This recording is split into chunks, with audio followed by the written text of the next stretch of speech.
Isaiah chapter 2. The word that Yeshayahu the son of Amoz saw concerning Judah and Jerusalem.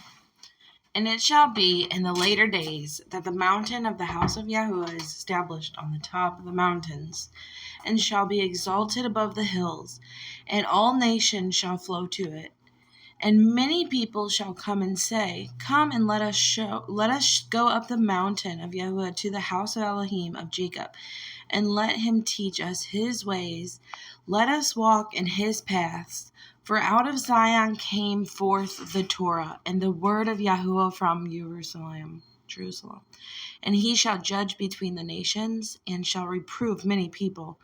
And they shall beat their swords into plowshares, and their spears into pruning hooks. Nation shall not lift up sword against nation, neither teach battle any more.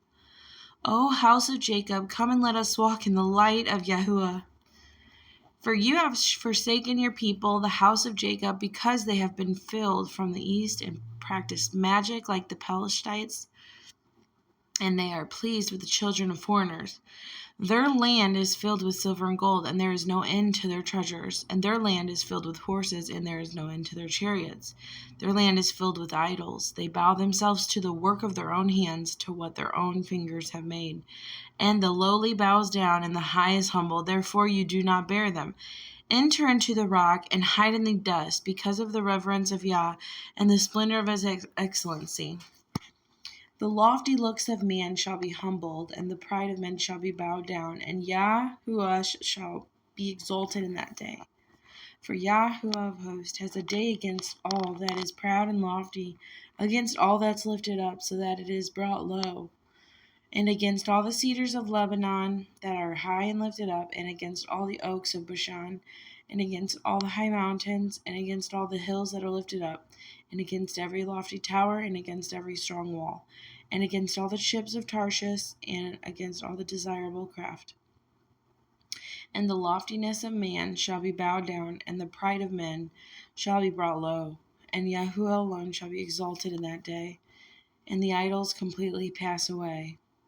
They shall go into the holes of the rocks and into the caves of the earth, from dread of Yahuwah and the splendor of his excellency, when he arises to shake the earth mightily. In that day men shall throw away his idols of silver and his idols of gold, which they made, each for themselves, to worship, to the moles and the bats, to go into the clefts of the rocks and into the crags of the rugged rocks, because of the reverence of Yahuwah and the splendor of his excellency, when he arises to shake the earth mightily. Cease from man whose breath is in his nostrils, for in what is he to be reckoned upon?